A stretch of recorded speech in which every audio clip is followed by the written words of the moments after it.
Welcome back to the AppleInsider Podcast. I'm Victor, and joining me is William Gallagher. No superlative, just William space Gallagher. But in that space, surely there's room to run out. Yay, give me a W. In that space, universes live and die. In that space... Or just a W, a D, and a C. Yay! In that space, species are born, grow old, and are buried. In that space, universes come into existence. William space Gallagher. And about WWDC? I need an echo effect. Gallagher. Yeah. Right, but WWDC, it's here. Aren't you excited by this? No. Oh, okay. I genuinely am. I mean, most of the time, when you work in this thing, you go to lots of events, you follow so many announcements and things, and you get kind of inured to it. But this one, I really look forward to every time. I know that you do, and I think it's cool. I do. There are frequently good talks that come out of this thing. This is where developers learn about what they'll be able to do with the next OS release, and they start getting their hands on sample code for these kinds of things, and they start getting to be able to ask engineers questions about how things are going to work so that when they get their hands on it, they'll be able to work with it nicely. It's really a great event. I think the thing that I don't like about this event is that the keynote for this event gets used for talking about hardware, and we've seen that in the past, but I think it's better when this event gets used to talk about the upcoming software capabilities, which happens a little bit less. Now, obviously, it's part marketing, it's part PR, it's all of this kind of thing. What do we want to talk about that's going to put another big splash about Apple out there? Well, they just released new hardware. They released the MacBook Pros not too long ago. They released an iPod Touch, which was kind of awesome. Clearly, I didn't want to talk about the iPod Touch at WWDC. So, what could they announce? What do you think? I think you're building to saying that this is like the March event where they got some hardware stuff out of the way so they could concentrate on services, and this time they concentrate on software. Is that what you're thinking? Well, that would be ideal, but I think, what if at WWDC they announced a new Mac Pro? What more developer of a machine could you want besides like an iMac Pro or a MacBook Pro that they already announced last week or so? Yeah. What if this is the time of the Mac Pro? What do you think? No. for some... I love it. Are you excited about WWDC? No. Are they going to announce a new Mac Pro? No. Okay, we did swap sides in that conversation a bit. You're doing great over there, Victor. WWDC is a software event, but you're right, they obviously launched hardware there, but you can well understand that they have managed to get an amazing amount of attention for every keynote. Of course, they're going to put in things there they're going to do well for them, and that often, always, maybe somewhere in between those two, means hardware. However, I think Apple is extraordinarily precise in what it chooses to exploit when. They would never put two new products out at the same time. They would always emphasize one. They know how to get the maximum and not to dilute anything. They have no need that I can see to announce the Mac Pro now, because we all know it's coming. We all suspect it'll be very late this year, but they can make an event all by itself when it comes, and they don't have to make an event out of it anyway. So I don't think they'll use the slot for something they don't have to. There was a report that they had seriously considered whether or not to reveal the Mac Pro at whatever stage it's got to now, and I don't know what the outcome of that is. Maybe they've gone the route for yes, but I don't think it's like the tentpole feature of this WWDC event, and I'm fine with that. But I think you're keener than I am. I want to see the machine in existence. Yes. I do. And they've said the word modular. Yes. And I'm curious to see what that means. Yeah, me too. And other than that, I'm not particularly fussed. It could be end of year. I won't mind, because I'm not exactly in the market for one, and I haven't been thirsty for one. But boy, would I like to see it. So if they just emailed you a photograph, you personally, you have individually, that'd do the job. I could neither confirm nor deny. Yes, you could, but you're not going to. Okay. I'm interested to know, I mean, there's so much attention on this forthcoming. There's so much attention on this Mac Pro that even though Apple were really clear that it wasn't coming out when they mentioned it in, 2017, that they were very, very clear. It was not coming out in 2018 either. And still a year later, they basically had to say, look, people, we said it's not coming out this year.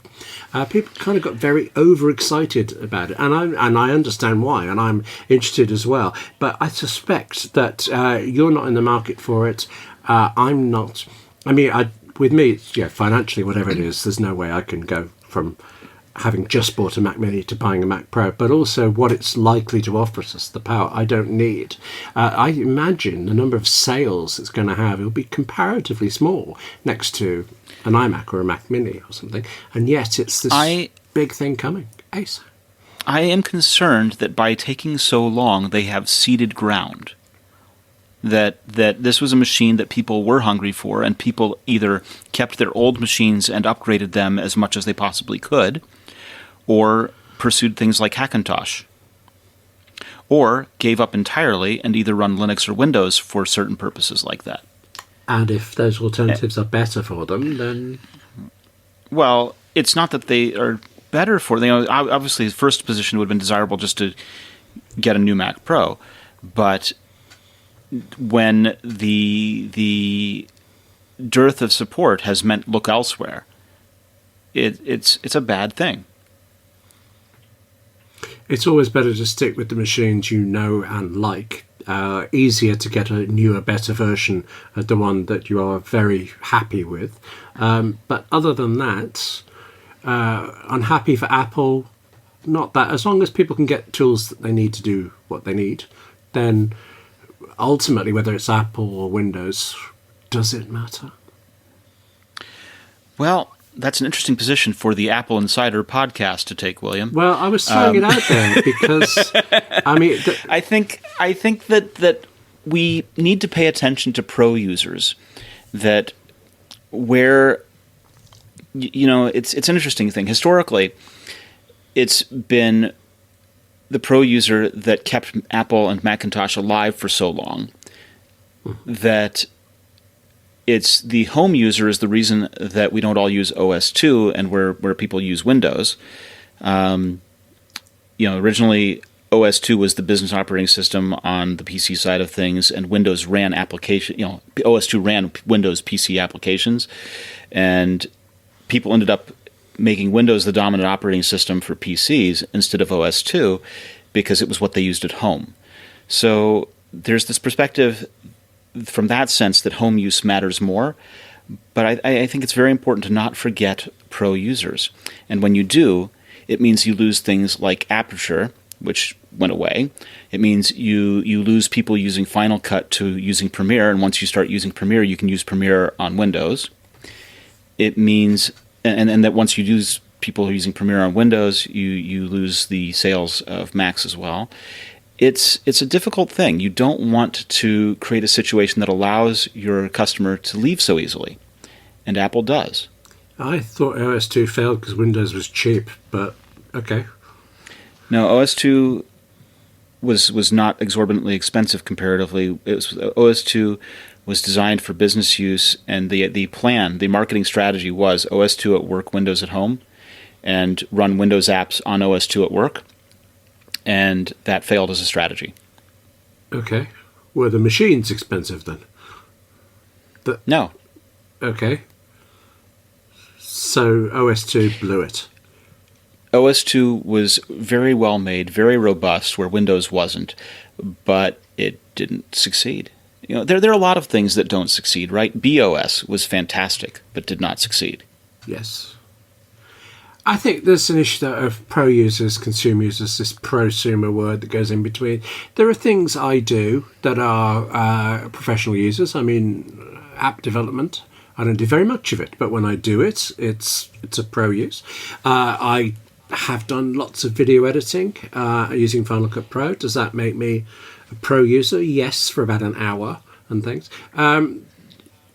there's just a blurrier line, I think. No question, there are people who need the absolute maximum that Apple or Windows or anybody can give them, and a lot of the time they're getting them. So, yes, I see your point, but I'm less concerned in the long term for you. I mean, you were mocking me for saying this is an Apple Insider thing, and I was starting to say that I threw this out to you really because I was sounding like an argument I've often heard, which is that it's the specs that matter, that it is how fast or how many cores you've got and all this stuff for it. And I accept that these things are important. I don't follow the specs on things. I'm only concerned with the end result and what you use it for. But I do think it is fundamentally important which operating system you're using, because to me, the Mac helps me do what I want, and Windows is forever getting in the way. So Windows is a massive production drain for me, and I know for other people it's the other way around.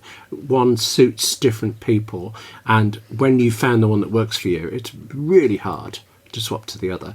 And I think that will keep Apple stuff going while they wait to get the Mac Pro right rather than get another one wrong. Welcome to this episode of the AppleInsider Podcast. I'm Victor, and joining me for a very special segment is Russ Shanahan. Hi, Russ. Good morning. Russ, tell me a little bit about yourself. What is it that you do? Well, for many years, I was a salaried full-time programmer. I was doing Android, C++, and stuff like that. But when the App Store came out, I was really excited because I always dreamed of having a computer that I could program for that was right there in my pocket. So I started working on an app called Happy Scale about 8 years ago, and it is a weight loss tracker that averages weights out so that you can make predictions about how things are going and stop worrying about fluctuations. And for many years, it was just a nights and weekends project that gave me satisfaction, but along the way, it caught enough traction for it to become my full-time job. Wow, that's very cool. Congratulations. Thank you. I have been interested in what I call quantified self or this sort of fitness tracking thing for ages, starting back, I want to say, about 2009, 2010.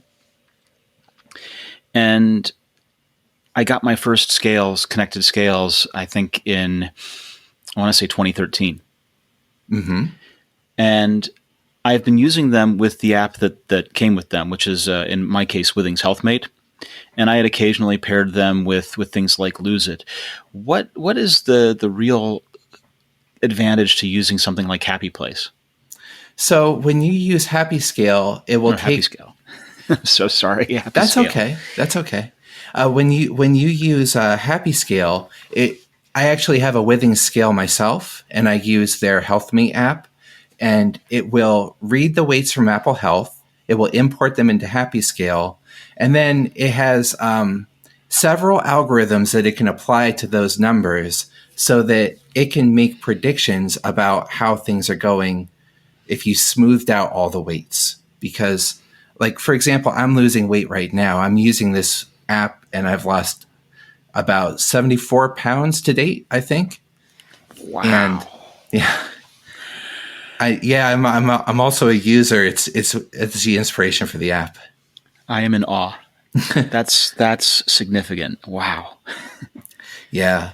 It's so what it does is it will take the weights that you weigh in daily, and it will average them out so that you can I get so discouraged when my scale won't budge, and I'm finding as I lose the weight that my weight could drop 3 pounds lower than I've ever seen on any given day, and then it might be 10 days that I go before seeing a new low number, and that's always been something that's been frustrating for me. And so what Happy Scale does is it, instead of showing you like a 3 pound loss on the day when the scale whooshes down, it will just kind of take a little bit of that and say, okay, this is your progress today, but let's save some of that progress for the future so that you can see a downward trending line consistently, and it kind of averages out all the fluctuations that your body does naturally.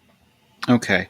When I open the HealthMate app, I'm just going to look at it really quickly. I get the list of the different weights by day, and they sort of try and smooth this out a little bit too. They show a month or a quarter or a year with a sort of smoothing line through all of the bouncing around data. Mm-hmm. Yep. Right. So I can sort of see a general trend, and the truth is, I almost never look at that view. Mm-hmm. The real truth is that I almost never actually open the app, and it sort of nudges me and reminds me, hey, you haven't weighed in a few days, or it's been 3 weeks since your last weigh-in. Are you ready to skip on the scale this morning? And my answer is no, I am not. Yeah, it's funny. It's funny when apps give you those nudges like that. I've restrained myself from adding those because they kind of annoy me too. Well, it's not that I'm annoyed by it. It's that I know that the last time that I weighed in, that I am now 30 pounds higher than my goal. Yep. And previously I was 20 pounds higher than my goal. And so it's so disillusioning. It's crushing. I mean, it just weighs on you. It's total. It's. Right. Yeah. I think that one of the things that I hear from users is that this app changes their relationship with the scale, where they went from this attitude of like, I don't even want to see what the number is, to shifting to this is just a data point, but this doesn't have the same meaning or significance or detriment that it had before. It's just a data point that I'm going to feed into the algorithm. I'm going to look at my trend line. It's still going down or it's still going up, but it's not going up as badly as I thought it would be. And everything's going to be okay. Because really, when you're trying to lose weight, the number one thing is to just find a way to keep going. And the best feedback I hear from users is when they tell me that it's changed the way that they think about the numbers and that they're not scared of it anymore. And it's actually helping them continue on, because for whatever hard goal you want to achieve in life, the number one thing that you can do, in my opinion, is to just persist and keep going.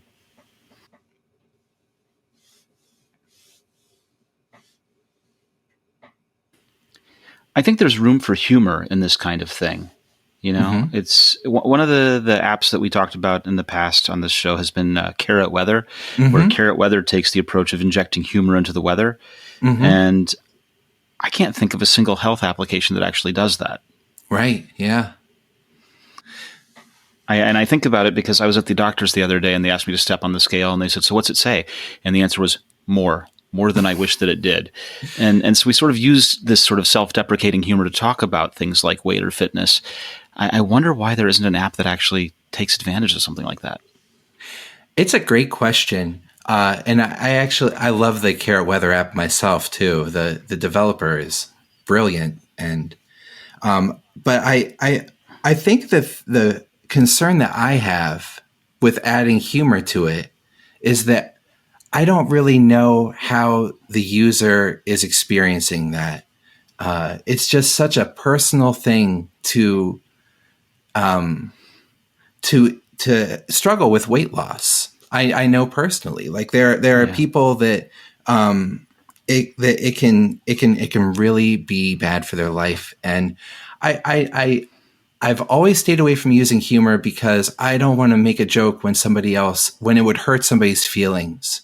My ultimate goal is to try to make a tool that will help people feel better or encouraged.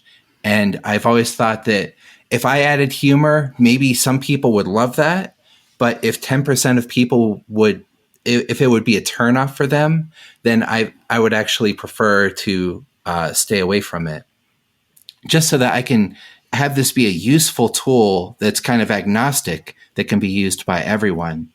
And I know that with Carrot Weather, for example, one of the things that he's done in recent years is added settings to the app where you could just completely turn off the personality. And I think that was a great solution because, again, that can make it very agnostic and it could be something that everyone can use. And I think that if I ever went down the path of adding more personality to the app, I definitely want to make it something that the user could control and turn on and off. I want to say that I thank you for being that considerate.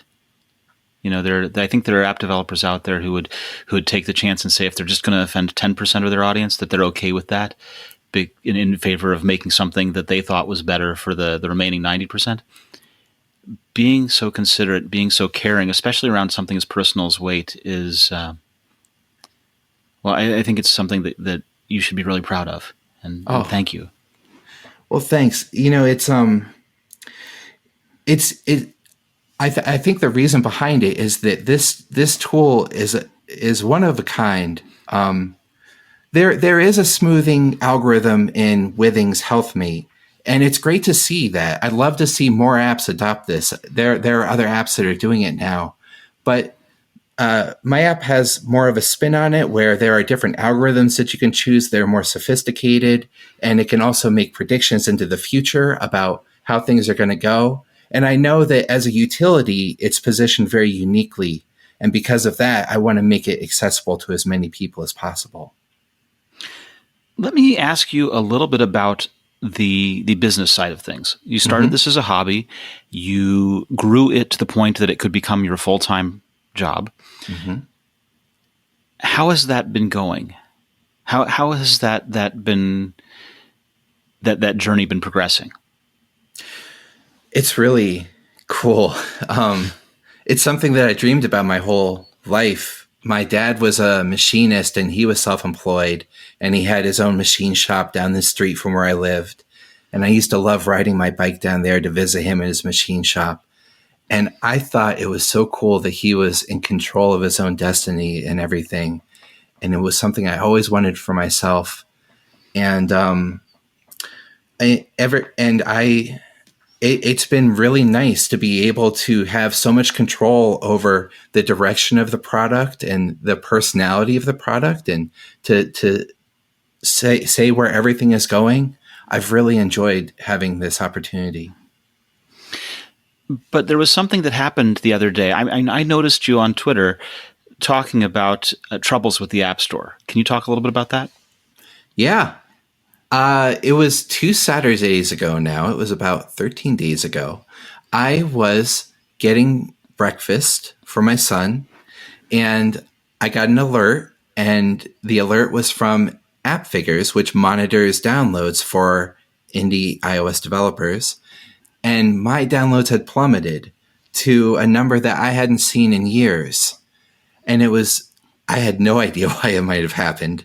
So I didn't really have time to look into it then, but later that night I looked into it and I did a lot of research, and I found out that I think that it's happening because I got delisted for the search term weight loss tracker and weight tracker.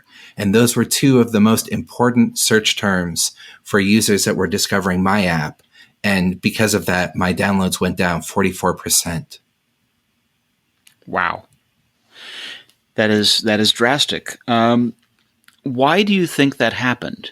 Why do you think that change was made? And I know it's speculation, but I'm just asking to sort of think about why this could happen.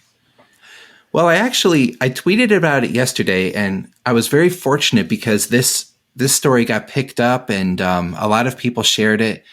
And when I woke up this morning, I actually heard from other people who have experienced this exact same issue. And I feel confident at this point that I know why it might be happening. Apple has a subtitle field for all apps where you can give a description of what your app does as one of the lines in the App Store. And mine is predictive weight loss tracker. And they give you 30 characters for that field, and I use exactly 30 characters.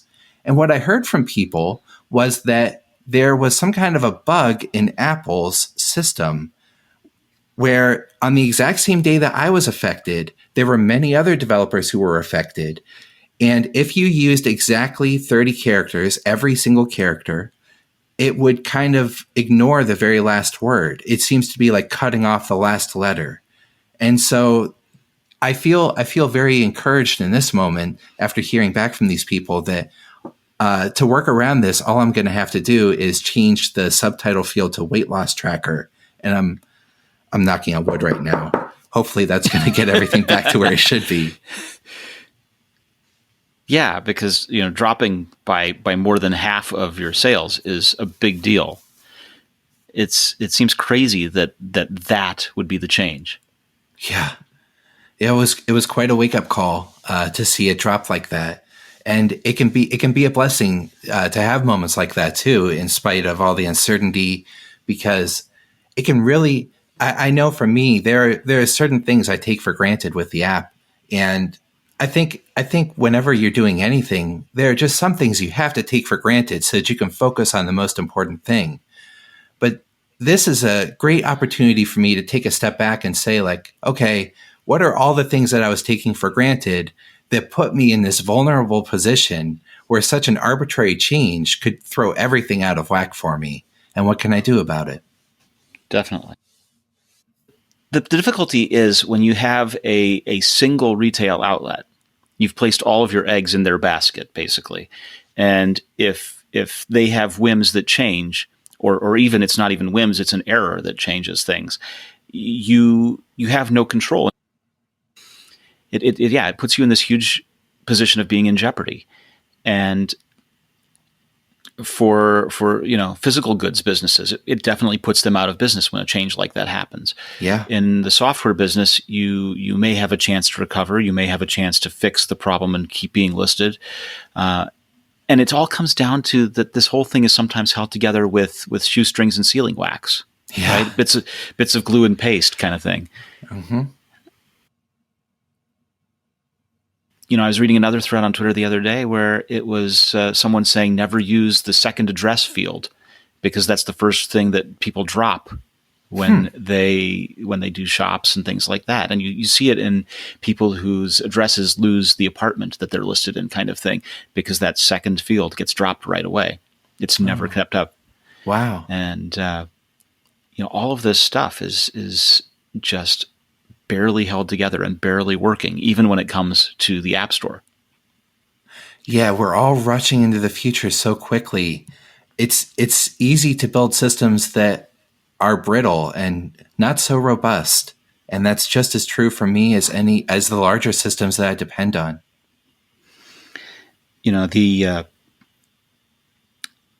only thing that I saw as people giving advice was, besides fixing the bug that you'd found, was contact Phil Schiller. Which, I mean, in the old days, you could email S.Jobs at Apple and get someone from his team to respond. And in the really old days, you'd get him to respond. And we've seen that happen a little bit with Tim Cook. But emailing Phil is not really sort of a Hail Mary. It's not really a respected support path, right? Absolutely. Yeah. Yeah. I'm glad to hear you're confident that this is going to be resolved. Have you seen it? Have you seen the results come back yet? I actually have a build. You have to submit a new build to Apple and push out a new build to everyone in order to make a change like this. And so I have a build that's on deck waiting to be released. And in just a little bit later today, I'm going to just verify that there aren't any mistakes in the build and push it out. And I'm very eager to see what happens.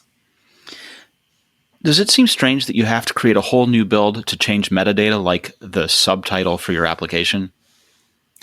I wish it weren't that way, but I understand why they did it.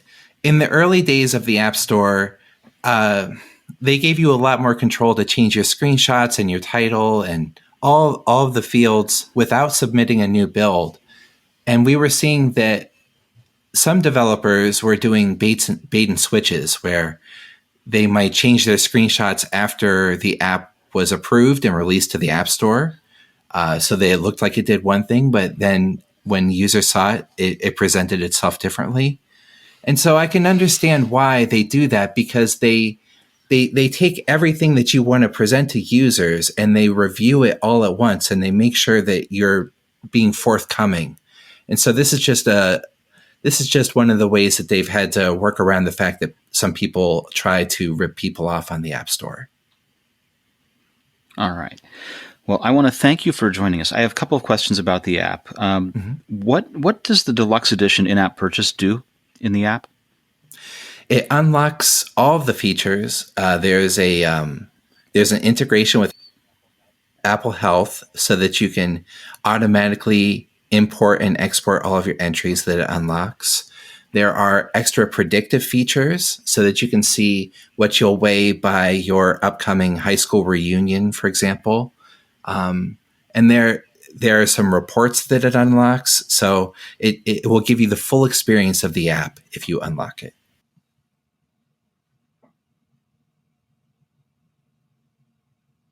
That's what I need to get then. Well, I want to thank you for this, and I'm just going to read from your reviews on the App Store a little bit because they looked so great. You mentioned that you've lost over 70 pounds using the app. There was a review the first review that I saw says something like, I lost 40 pounds. Yeah. Right away. And then the next review after that, it says that right. So over the past few years through stress eating, I'd put on about 40 pounds. 2 years of dieting only put on more weight.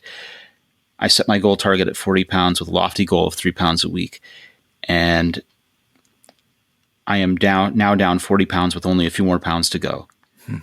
That has got to be so rewarding to hear. Oh my God. I had one of the things that drove me in this direction was that I felt frustration because the day jobs that I was working on, they weren't necessarily tangibly making the world a better place. They were like B2B software things that were helping businesses thrive. But I really was hoping that someday I'd be able to make something where I could see that like somebody's life was getting better in a tangible way because of what I made. And this feels like the culmination of so many years of effort. And it really makes my day to wake up in the morning and see an email or a review from a user that says that it's helping them. It's an incredible motivation to keep working on the app too. Fantastic. Well, Russ, thank you so much. Where should people go to check out HappyScale? You can go to happyscale.com. If you can search for HappyScale in the App Store, and it'll take you right there. Fantastic. Thank you so much.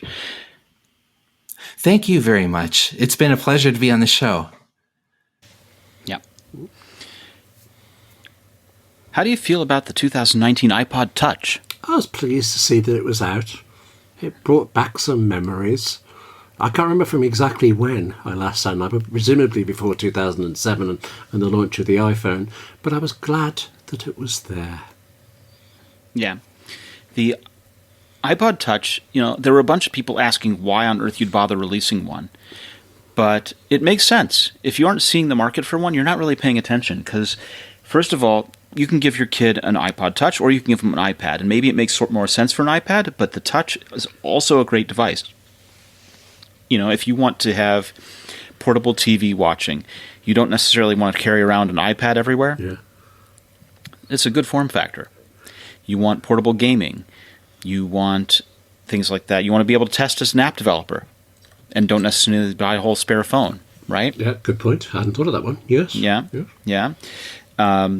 Suppose you... Actually, I was talking with a fellow named Jason Leopold about this. Jason Leopold is a senior editor for BuzzFeed News. Mm-hmm. And he was saying that the fastest way to get secure communications going was to use an iPod Touch with Google Voice on it. Okay, that makes... And uses it a phone and route your communications through their VoIP because their VoIP was more secure than using the phone system. Is it true that the sole difference between an iPod Touch and an iPhone is that there isn't a phone in the iPod Touch? Mixed, right? The iPod Touch doesn't have the true depth sensor on the front, so there's no Face ID going on. Oh, I didn't think of that. Right, of course. Right. Okay. The iPod Touch doesn't have the same processor necessarily. I mean, the updated one is using the A10 Fusion, right? But it's not using an A11 or an A12 or whatever. So, okay. Because it seems to me that of all the features of my iPhone that I'd miss, the phone is pretty low down the list. In fact, I'm at the stage where my mobile phone contract gives me more free minutes per month than there are minutes in the month, because I'm not using any, and it's cheaper for them to say it knowing I won't use any. You could do without it. I hadn't considered voice over internet protocol. I've heard mixed things about Google's phone over the years. I can't remember if it's not available in the UK. That's why I didn't try it. It probably wasn't when I first heard about this. But I knew people who were fans who then just slowly kind of dribbled off to alternatives, and I don't know why. Is that... Well, Google has not paid a whole lot of attention to it in recent years, but it's there and it still works. It's probably not going to go away. Right. Among the many services that Google could cancel, it's probably not one of the first. It works reasonably well as a voice over internet thing. The calling rates are very cheap, so it makes a ton of sense in terms of doing international calling through it. Okay. It's good for a lot of things there. I do like they were among the first to do the voicemail transcription to email. Oh, right. You know, where Apple now has voicemail transcription in the voicemail section of the phone app, Google Voice was doing it for years.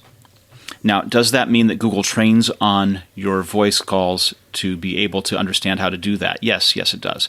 But it's a really handy app for making calls and having them being relatively secure, and doing that on an iPod Touch is a good way of doing it. Cool. So, yay for the iPod Touch. Why did it take them 4 years to bring out a new one? Because people buy phones and iPads. All right.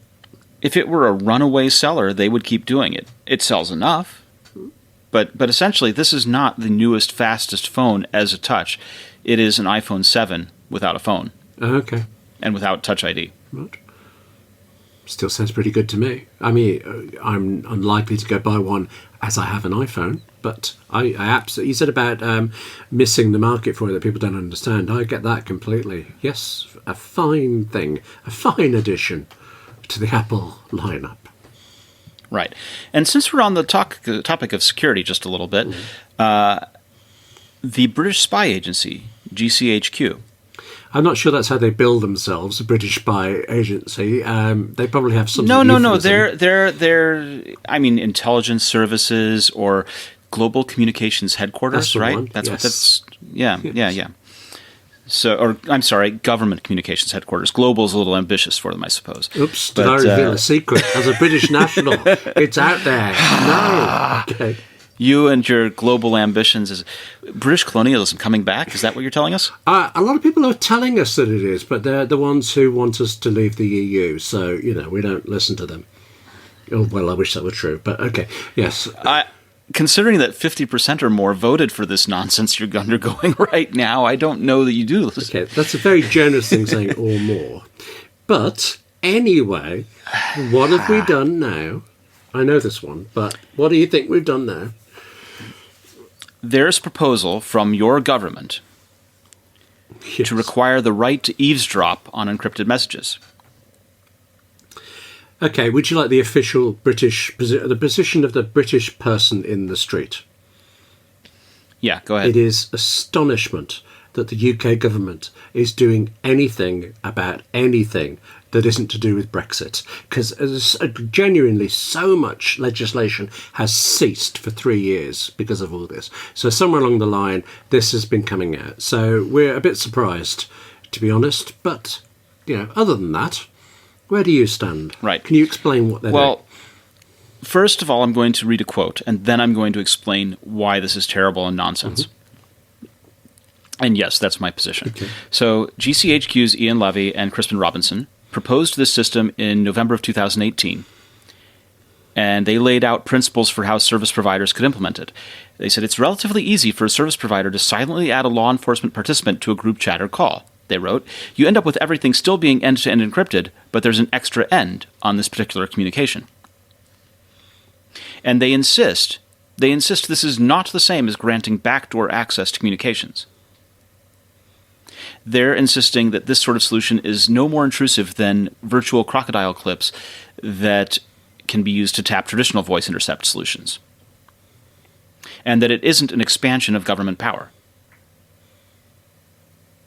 I do think the Crocodile Clips line was well chosen. Explains what they're doing, very colourful description, covers up the that next part about not giving the government too much power, because of course it completely gives every government power, and I'm careful to say every government there, because once if the UK got this through, all governments would get this Everyone through. would come asking for it, Yes. So, as you say, this would introduce significant additional security threats, and it poses threats to user security because users no longer be able to trust that they know who's on the other end of the communications, which poses threats to human rights, privacy, free expression.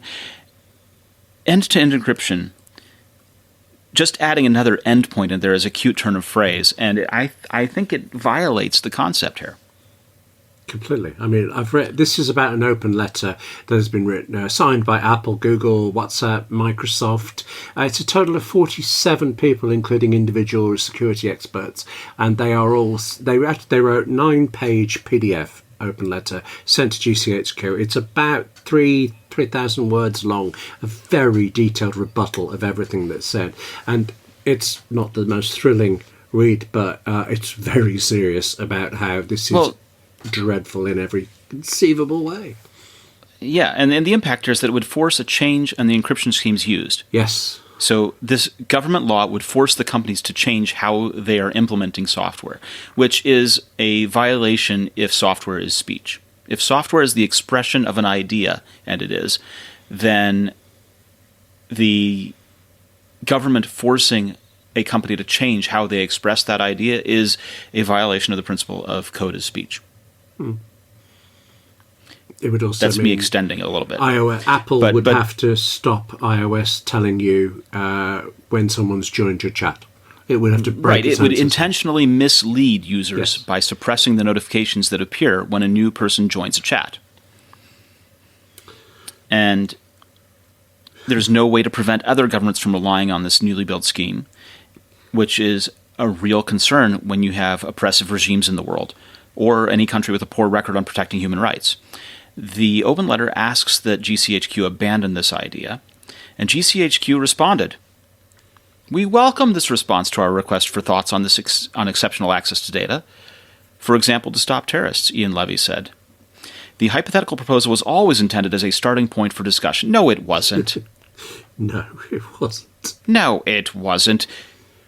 They intended for this proposal to be rammed through without modification and ideally without a whole lot of comment. Well, I don't think they were naive enough to think that would happen. We will continue to engage with interested parties, he said, and look forward to having an open discussion to reach the best possible solution. We will continue to engage with interested parties. We will continue to ignore interested parties, and we will look forward to having no discussion at all. Okay. Is what he really means. Right. I shouldn't be amused by this, but I was. The way the response during that line about exceptional access to data, for example, to stop terrorists, that was definitely one of their "we're the good guys" kind of parts of this. So there are three parts to hysteria, right? There's but terrorists. That's one part to hysteria. We're going to do something completely outrageous, and we're going to do it because stop terrorists. Yeah. Or we're going to do something completely outrageous, but won't somebody think of the children? Yes. Right? Right? Or the third rail to all of this, which is we're going to do something completely outrageous because someone out there is a child molester. Right? Those are the three reasons that people use to justify bizarre, bad legislation. Yes. Yep. Just running through the list of horrible things there. Yes, that's certainly the top three. Yes. Yeah. You know, it is. I think there is also seriously an aspect that they have drawn out the other side, and by making GCHQ be anti-terrorists, they are letting us be suggested that everybody else in this argument is pro-terrorism, and that is a way the governments get what they want for it. So I don't believe that they were unaware that this would happen. I don't believe they thought they could get it straight through, but I do believe they think they will get it through. I'm back. Thank you. Can I trivialise this entire thing for just a moment? Because we got a bit serious there, talking about nasty things in the world. You may, only if you want to be labelled pro-terrorist, William. Well, you can't control what people call you. I love the fact that this is being referred to, this whole GCHQ plan, as a ghost protocol. The idea of ghost being that there is this third person reading all of your messages. But of course... Right. The person who's joined in and listening in as an additional endpoint in the end-to-end encryption, but is not notified, is a ghost, right? But if you now Google to see whether Ghost Protocol is some sort of intelligence agency firm, you get a screen full of listings about the Mission Impossible film of that name. And for some reason, that pleases me. Yeah, it's a good film, so... It was a fantastic film, but frustrating. I am... Governments continue to ask to break end-to-end encryption, and they do so to their detriment because it makes everyone less safe. Yes. And that is my position, and I stand by it. Which you would think is fundamentally the opposite of what a government should do for its people, but we live in strange times.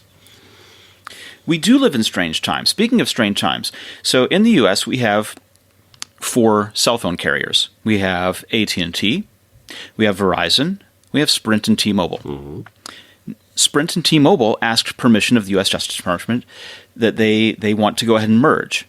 They want to become one. Yes. Right. And that would be fine. That would be fine, although there was some resistance given antitrust concerns. So, one of the proposals from the Department of Justice, in order to sign off on it, was that fine, T-Mobile, Sprint, you can merge, but you have to create a new carrier so that there will be a 4th carrier to compete with you. Hey? Sorry, that was an intelligent comment there. Get together, but then split off a bit. Yeah. Okay. They would want them to create a spin-off carrier that would run on the combined Sprint and T-Mobile network. But be presumably autonomous or is not competition. Right. Okay. I've got a name to make this for further it. confusing for you, can I make this even more confusing for you? I doubt it, but I think you're going to try, yes? All right. So they've already agreed to several concessions. One of them was selling off Sprint's Boost Mobile brand, which was a brand that Sprint owned as a carrier. So people would be a Boost Mobile subscriber as opposed to a Sprint subscriber. So that is, they already had this kind of thing, basically, and agreed to sell it off, and they're being asked to create another one. But to whom have they sold off this? No, they agreed to sell it off. They have not sold it off yet. Oh, right. So isn't this just... But they conceded that they would. They committed to a 3-year 5G expansion so that 5G would be there, and they agreed to avoid price hikes while that network's under construction. Yeah, well, you succeeded in the more confusing. I didn't think that was possible. So, yeah. Well, let me make it more confusing. The new entity, the new Sprint T-Mobile entity, would still control Metro Mobile and Virgin Mobile USA. Right. I should say, from the UK perspective, I've obviously heard of Sprint and Verizon and T-Mobile. We have T-Mobile, we have Virgin, or we have had at different times. Some of these other ones are getting more and more obscure. Are you saying that Sprint, you call it Boost, Sprint Boost something? Yeah, so Sprint owns Boost Mobile. Okay. Sprint controls Metro and Virgin Mobile. And they have agreed that they will sell off the Boost one.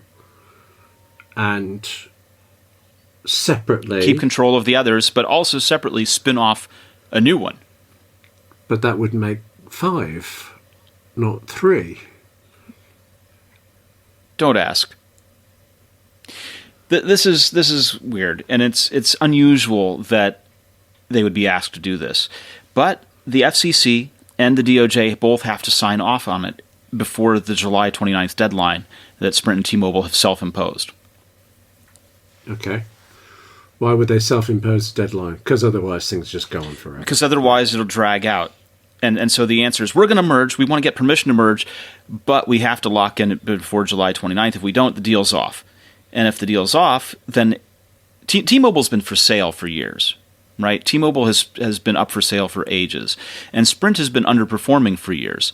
And so it makes sense for the two of them to merge, and T-Mobile gets an huge influx of cash for it in a way, and it's sort of reverse takeover of Sprint in the best possible world. Okay. You want John Ledger and Mike Sievert in the charge of this combined entity, Right. because they are the ones that are shaking up the carrier landscape in the U.S. Well, I don't know who those people are. I don't know which one runs which, but I get the idea for it. Which is the bigger then, Sprint or T-Mobile in the US? Sprint has been bigger. Okay. Sprint's number 3 in the U.S., traditionally. Okay. What possible advantages there to this whole... what's the advantage to the consumer then? Let's assume the FCC and the DOJ are looking out for us, or at least us in the States. T-Mobile's been very consumer forward. T-Mobile has been very consumer forward on billing prices, on bundling of services, on things like that. Sprint has also been pretty consumer forward in terms of pioneering the idea that your device is consistently exchanged for the upgraded device as soon as the upgraded device is available, kind of thing. Upgrade plans. Right. Everyone else has sort of tried to follow suit, but Sprint has led the way on that. And people poo-poo Sprint's service coverage area, but tons of people use Sprint because they're a low-cost network. T-Mobile has kept prices down and also has bad service coverage in some places, in a lot of places. And so the idea that you combine the two gives them increased range to compete, keeps the prices low, which gives them a way to compete with AT&T and Verizon on better footing. It's actually a pretty good idea. Okay. But it just has not taken place yet because DOJ is imposing weird new restrictions that we've never actually seen them ask for this kind of thing before that I can remember. Does Department of Justice have to publish reasons for doing things? Presumably not. They would. No. Okay. Is this anything to do... You said the backing of the FCC. Is this to do with the fact that you've got a very internet-savvy kind of FCC at the moment over there? You know, the pro-net neutrality guys and gals. I mean, so Ajit Pai is the chair of the FCC. He is a former Verizon lawyer, but this has the backing of him. He's on board with this. But he's specifically on board with this if they create this new one, or just he's in... No, he's been on board. He's been on board before this. The DOJ came up with this requirement. He was on board already. Okay, so what do you think? Is it just that it's it's lunchtime, things are quiet, Mueller report's done, let's have some fun, make up some laws? I don't know. Because face it, really if you don't. were in charge, wouldn't you be tempted to do something like that? On a Monday, for example, would you just, let's make up a law with an M in it and see what happens? No. No. I didn't think so. No. Well, so presumably, you said July 29th for deadline. I imagine we'll know by then if it's going to happen. Maybe. But possibly. It's going to is the Yeah. answer of it. Okay. Well, probably. Wonder what they'll call the new thing. Boost something. I don't know. Well, no, but if they're spinning off Boost, then that'll go away. Boost. Yes. Or be someone else's name. Booster. Yeah, Booster. I'd sign up for a Booster thing. I'm imagining, Would you now? by the way, that you said Sprint and T-Mobile have spotty reception areas. One imagines that they are not spotty in the same places, so they would get better coverage that way. Sprint as a name, right? Sprint was originally part of AT&T because everything was part of AT&T. When they split off, they had to come up with names. Sprint comes from Southern Pacific Railroad. Oh, right. Okay. Because the telephone wires, the telephone poles, were laid out on the path of the train tracks. Oh, is this like the whole Mason-Dixon line thing? Wow. Well, West Coast. Mason-Dixon is east side of things. Right. Mason-Dixon is the mapping of the eastern United States and where the north and south separate kind of Just thing. throwing a bit of American history there, sort of just... Yeah. Not completely ignorant Southern here. Pacific is West Coast, my friend. I think there's a book. Oh, wait. Okay, so that's where Sprint came from. Good name. I think there's a book. Yes, there's certainly a a novel, book, William. I should say. I wasn't clear. A book. You upgrade your smartphone, your TV, and your laptop, but when's the last time you upgraded your home Wi-Fi? We've talked about this before, and I said I was looking into it now, and I haven't done anything. And before that, 10 years?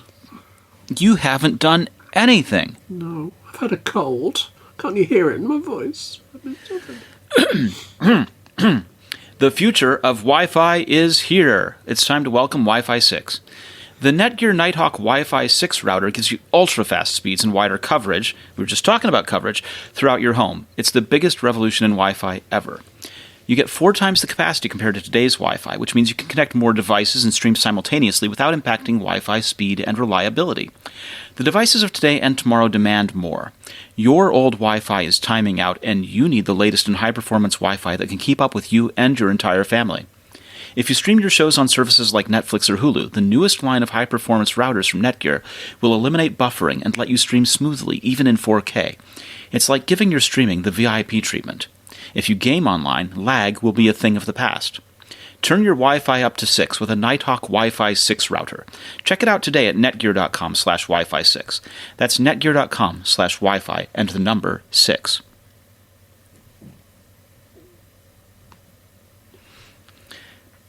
In HomeKit news, Lutron released the Lutron fan speed control. Now, this is something that Andrew O'Hara, who wrote the review, and I saw back in January at the show at CES. And he and I talked a lot about it then, where he liked the idea, and I thought they'd made some mistakes. Right. And so what it is they make a in-wall device that controls the fan speed. And in homes that already have ceiling fans installed with the wiring in the wall to bring the fan speed control down to the wall, then this is an easy upgrade. Forgive me, I've you take never out the had old a system like this. What's the alternative if you don't have Well, I that? haven't either, and that's why Andrew loved it and I didn't. So Andrew's family builds homes. And when they build homes, they do this custom wiring where, you know how ceiling fans have a pull chain on them, Yes. right? Yeah. And the pull chain controls the speeds. It selects from 4 speeds off 1, 2, and 3. And when you're doing these and have the walls apart, it's possible to extend those wires that usually go to that switch down into the wall where you'd have a light switch, for example, and could put a controller there on the wall. Sometimes it's a dial, a knob that you can turn up to control the fan speed, or a selector or something like that. It was the old way of doing it.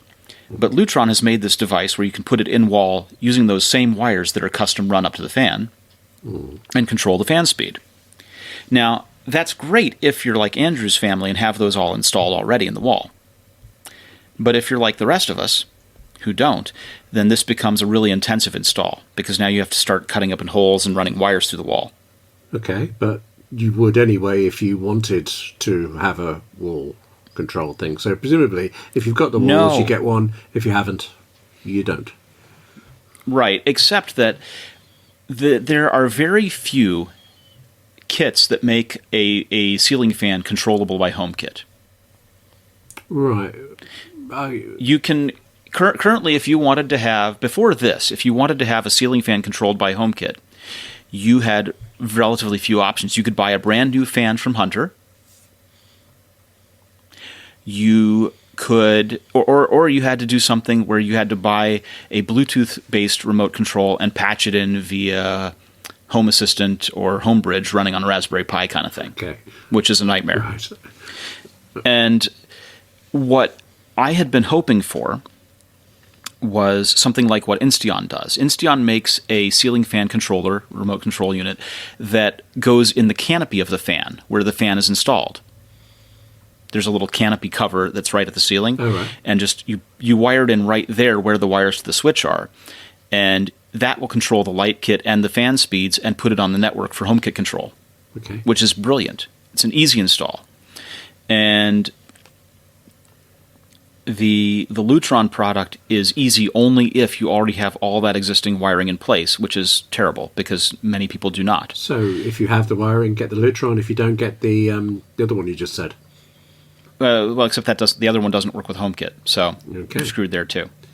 I don't think you can fault Lutron for doing for not doing two things. I can. Well, no, but I can fault them for making this choice. So what they did was they chose to make this in-wall thing, and they did it for a couple reasons. One, they already have the form factor down for making in-wall stuff because they do it for the lights.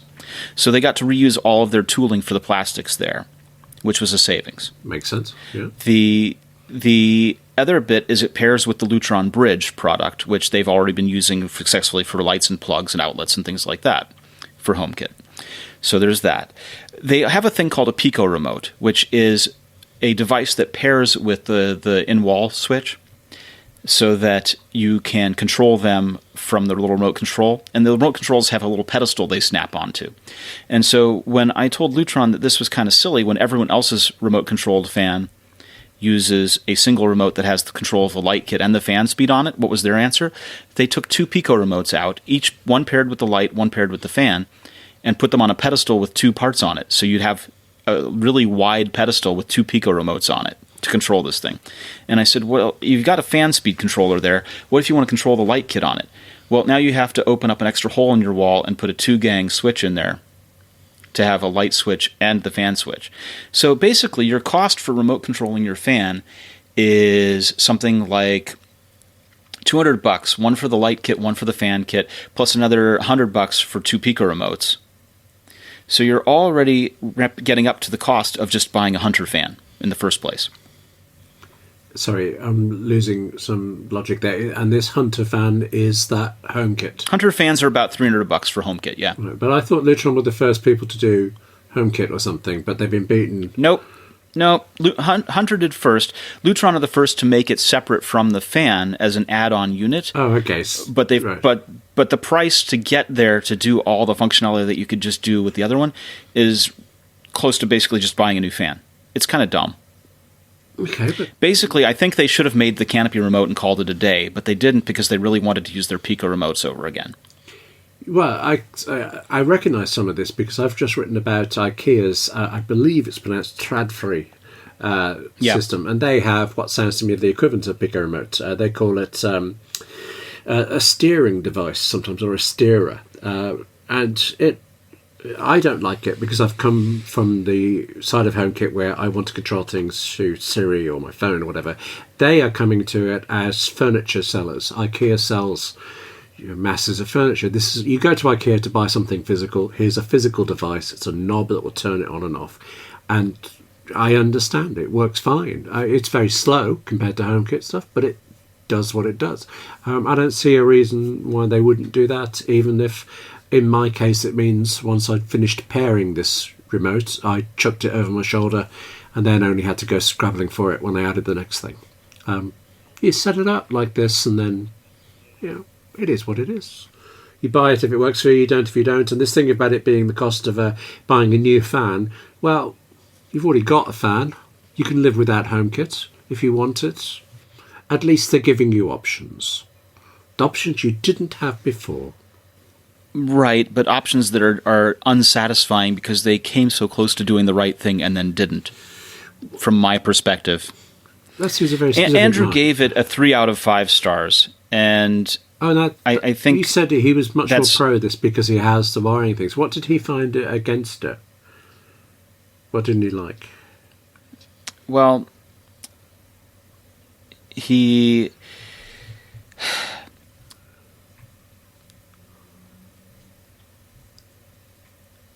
if you have a fan without lights and a single gang box on the wall, then this is easy to do. Otherwise, you need to have an electrician, right? It's a costly addition,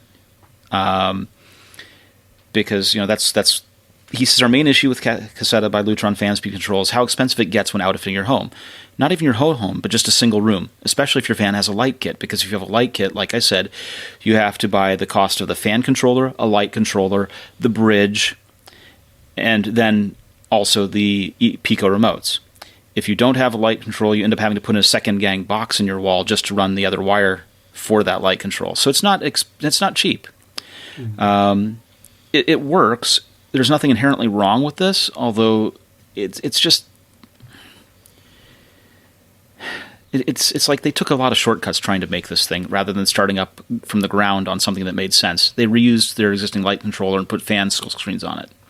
And they did the same thing with the Pico remotes. If you don't have the pedestal to keep the light on one side and the fan on the other side, it's easy to mix them up because everything's identical because they reused all their tooling. Though you can well understand why. Sometimes I think the more you go into HomeKit, the more irritating it is. And yet then when you've actually got it and you use it, I try taking it away from me. But it's far from ready for prime time sometimes. Well, I keep holding out hope that there will be an easier, better way to do this. There's a product called a Sonoff, Sonoff, which is made in China, available on Tmart and AliExpress and so forth and eBay. And what's nice about them is that they're reprogrammable with alternate firmwares. Out of the box, they work with Alexa and Google. And that's fine, that's well, but there are people who've written firmwares that allow them to be used on HomeKit. And okay. So they can be hacked to work with HomeKit. I think hack is sort of the wrong word here. It's just uploading an alternate firmware to the device, and then it works. Differently enabled to work with HomeKit. Okay. Yeah. And I'm just going to phone my mum and ask if she's ready with her firmware update installation yet. Well, I have been working with one of the people working on this in open source world to see if it's possible to support the ceiling fan controller from them. Because if it is, then all of my fans will become HomeKit compatible, and we'll have remote controls, and will be lovely. And I'll tell you all about it as soon as it actually works. Great. Okay. Things that I do want to tell you about that do work. I reviewed a Synology DS1019 Plus network attached storage device, and I love it. Excellent. I'm not in the market for this in the sense that I can afford to buy lots of network attached storage, but I am in the market for the fact that I'm having trouble with storage on my wee little Mac Mini and would like some help. So should I pony up, I don't know how much it is, but I'm guessing quite a bit for this. This unit costs quite a lot. This unit is something like, I'll tell you in a second, it is $640 without the discs. Okay. So with the discs, it's quite a bit more. Whatever the cost of storage is, yeah, quite a bit. But this is a 5-bay drive unit. Right? I can slap 5 drives in there and have loads of storage, which I have done. Yeah. But there's nothing that says that you have to have a Synology unit that has that many bays. You could go for a single bay unit or a 2-bay unit and be much less. Yes, but one imagines that these things aren't scalable. So if I buy a 2-bay NAS drive enclosure thingy now and later realise I actually need 3, I've got to chuck that one away or sell it and buy another one again and start all over. Isn't that right? Incorrect. Oh? Yes?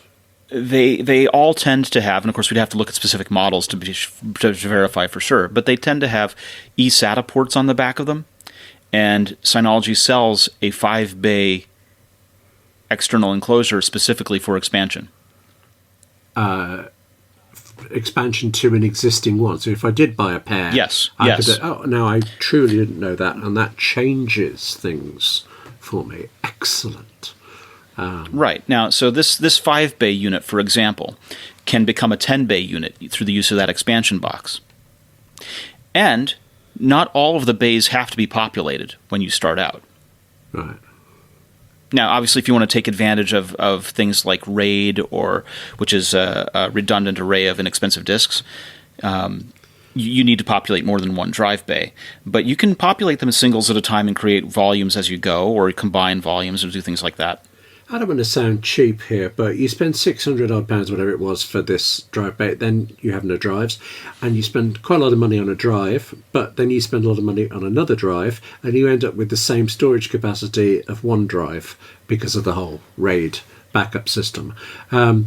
I'm just cheap. Again, you don't have to use RAID. You can do it in a just a bunch of disks configuration where it combines all of their storage into a larger volume. Okay, how about this? On my desk right now, I can see 1, 2, 3, 4, 5, 6, 7, 8 external drives. Yes, some portables, some not. 2 of them, I don't think the connectors even still exist to use them on my Mac.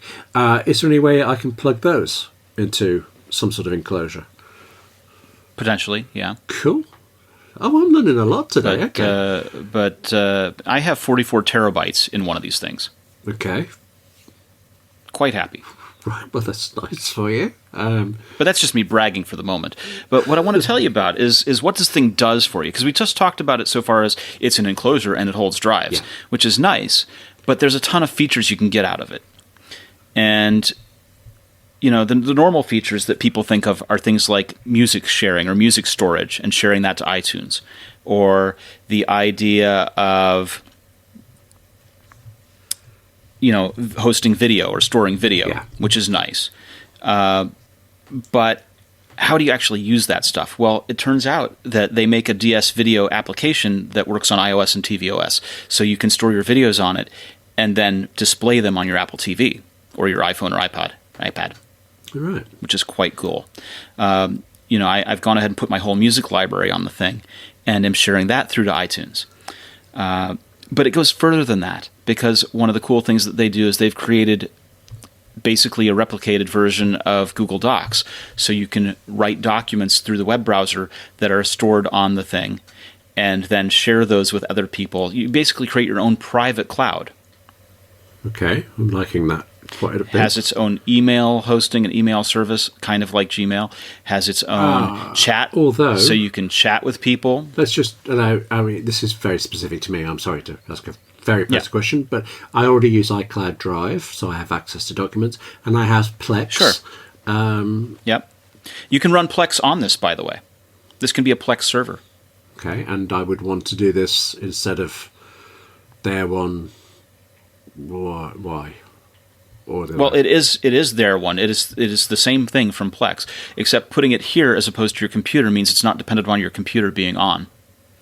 Oh, okay, that is good. Yes, I have issues with my computer being on all the time. Yes, I like that.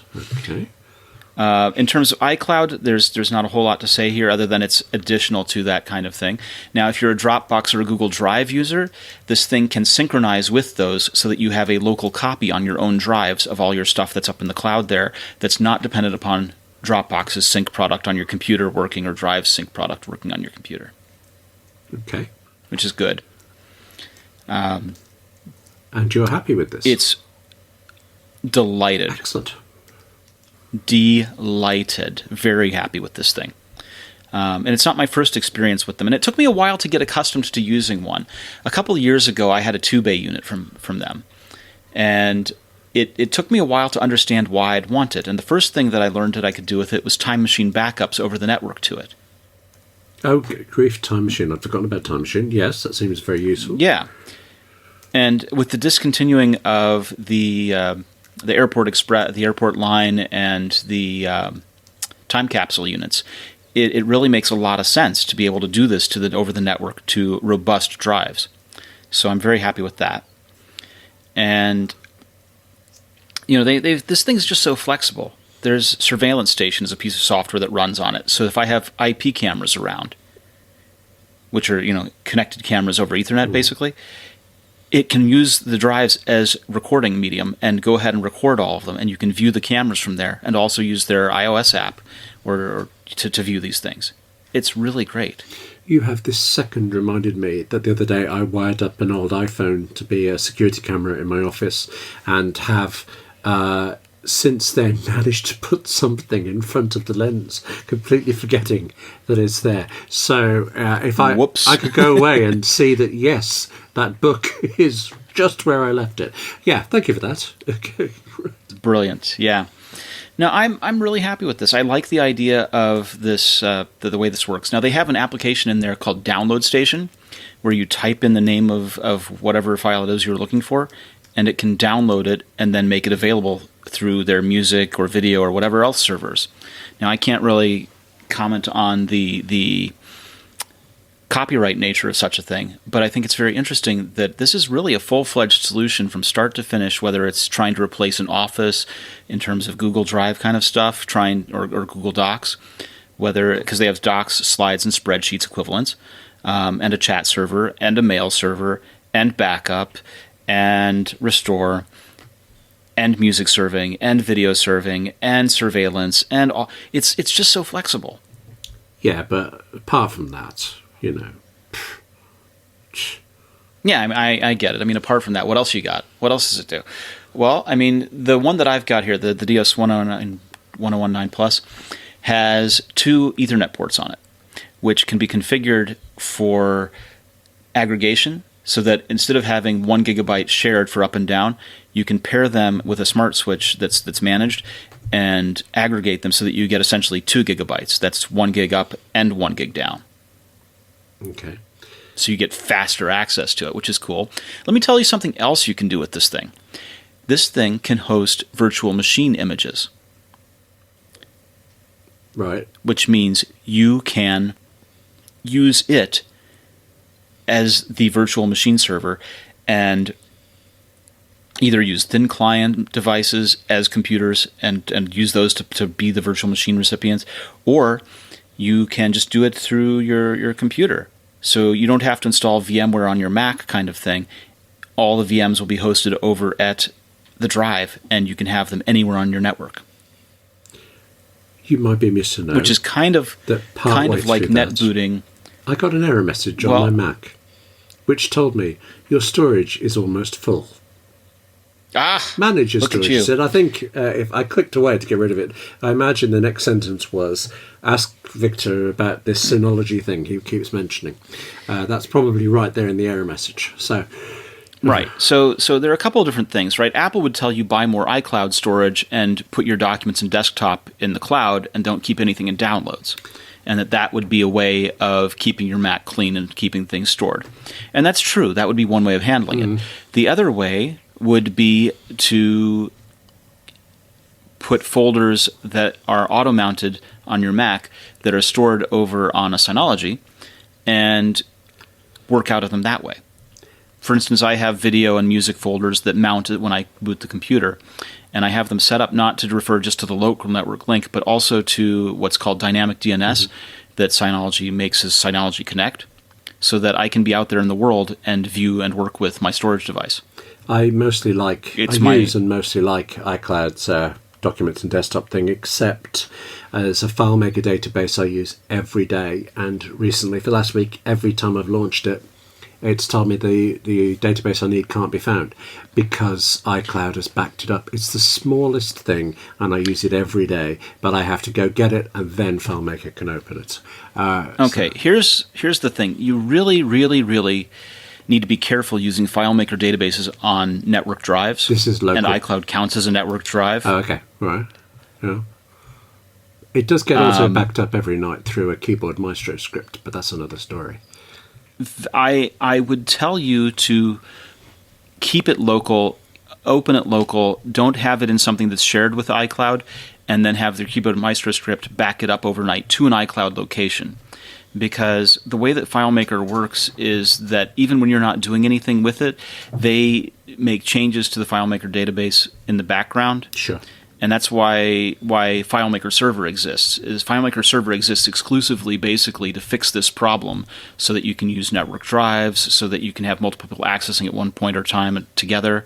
It's really, if you have it not on your local drive, you are risking your database. I now want to say goodbye, so I can go off and do this straight away. Goodbye. Okay.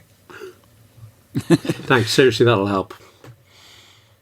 This has been the AppleInsider Podcast, and I want to make sure that your data is secure, that your data maintains its integrity and is not lost. So, William, I'm going to let you go to do that because I don't want your data being in risk. I genuinely am going to do it this moment, and I appreciate that. Thank you. Yeah. William is available at william@appleinsider.com and on Twitter at WGallagher. William, where am I available? Everywhere that good somethings are sold. I can't remember what the phrase is, and it's probably only a UK phrase. Wherever good books Film at 11. Served. No, you're over there, aren't you? Yes, I am. Yeah. Yeah. Good. I'm vmarks. I'm on Twitter, and Victor at AppleInsider.com. We have really enjoyed this one. I'm so glad you guys were here for it. Thank you for listening. Leave us positive reviews on iTunes. Leave us positive comments in our email. Leave us questions in our email. We love to answer listener questions. We love trying. We'll be back. We love struggling with listener questions. Yes. We'll be back next week. When's the last time you upgraded your home's Wi-Fi? Turn your Wi-Fi up a notch with Netgear's new line of Nighthawk Wi-Fi 6 routers. Whether you're gaming online or watching Netflix in 4K, it's like giving your streaming the VIP treatment. You'll enjoy buffer-free streaming and zero lag no matter how many devices are connected to your network. Upgrade your router to netgear.com/Wi-Fi 6. Make your Wi-Fi feel young again.